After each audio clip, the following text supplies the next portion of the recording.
Interim government, আসুন স্বাগত জানাবো, সহযোগিতা করব, সকল ভালো কাজে আমাদেরকে পাশে পাবেন। আমাদের সন্তানেরা নিরলসভাবে তারা কাজ করে যায়, নিঃস্বার্থভাবে কাজ করে যায়। গণমাধ্যম তাদেরকে প্রচার খুব একটা করতে চায় না, অ্যালার্জি আছে, এই সকল অ্যালার্জিগুলোর উপশম করেন।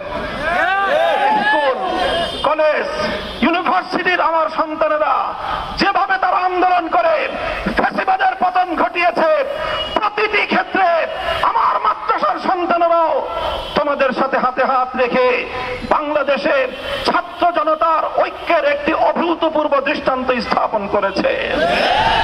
রাজপথে আন্দোলনরত আমার সন্তানেরা যখন সংগ্রাম করেছে, সংগ্রামের সময় বুকের রক্ত দিয়েছে, নামাজের সময় হয়ে গেলে আল্লাহু আকবার, আশহাদু আন্না মুহাম্মাদুর রাসূলুল্লাহ আযান দিয়ে রাজপথে জামাতের সাথে নামাজ আদায় করে স্পষ্ট বার্তা তারা দিয়ে দিয়েছে, বাংলাদেশে নাস্তিকবাদের কোনো ঠাঁই হবে না, হতে পারে না।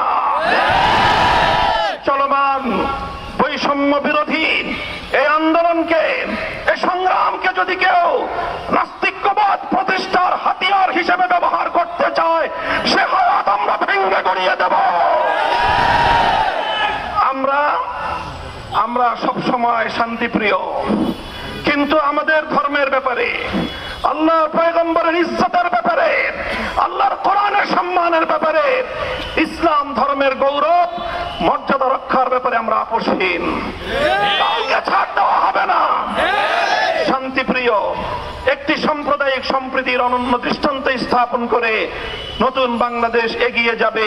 কাদিয়ানীদেরকে মুসলমান পরিচয় দিয়ে যদি এদেশের মানুষকে গেলাবার, এদেশে মুসলিম হিসেবে তাদেরকে প্রতিষ্ঠিত করবার কোন এজেন্ডা নিয়ে পশ্চিমা বিশ্বের কোন প্রতিনিধি যদি বাংলাদেশে কোন ঘৃণ্য নীল নকশা বাস্তবায়ন করার চেষ্টা করে, রক্তের মাধ্যমে সেই ষড়যন্ত্র আমরা প্রতিরোধ করবো ইনশাআল্লাহ।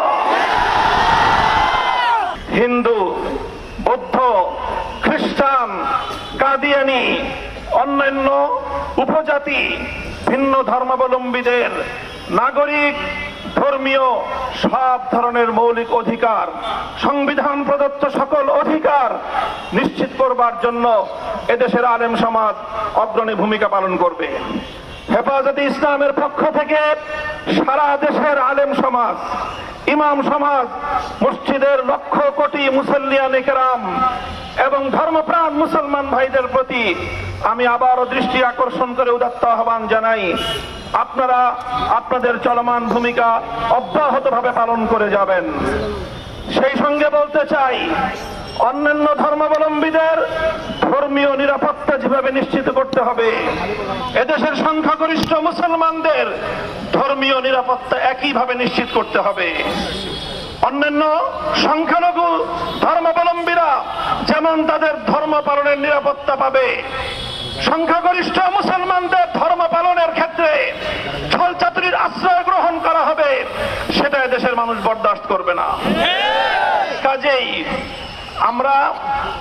আমি এক কথাই আজকে বলছি, কাদিয়ানীদের প্রসঙ্গ বিশেষভাবে বলছি, তাদেরকে উচ্ছেদ করা, তাদেরকে কোনোভাবে ঘায়েল করা, তাদের জানমালের নিরাপত্তা বিঘ্নিত করা, তাদের ব্যবসা বাণিজ্য প্রতিষ্ঠানে তাদের ব্যবসায়িক অধিকার ক্ষুণ্ণ করা, এটা কোনোদিন আলেম ওলামা, হেফাজতে ইসলাম, ধর্মপ্রাণ মুসলমানদের কাম্য নয়।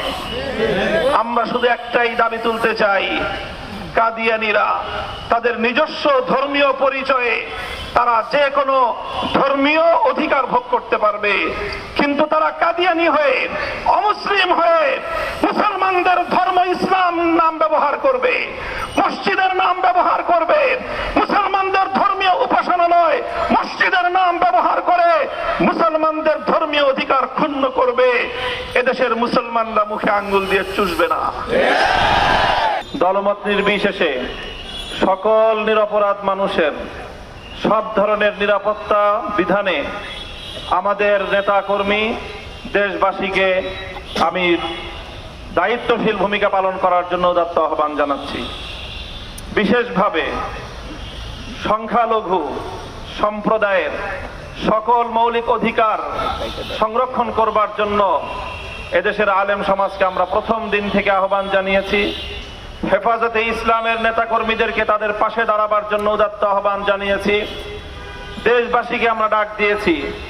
আমাদের ডাকে এদেশের মানুষ অভূতপূর্ব সাড়া দিয়েছে।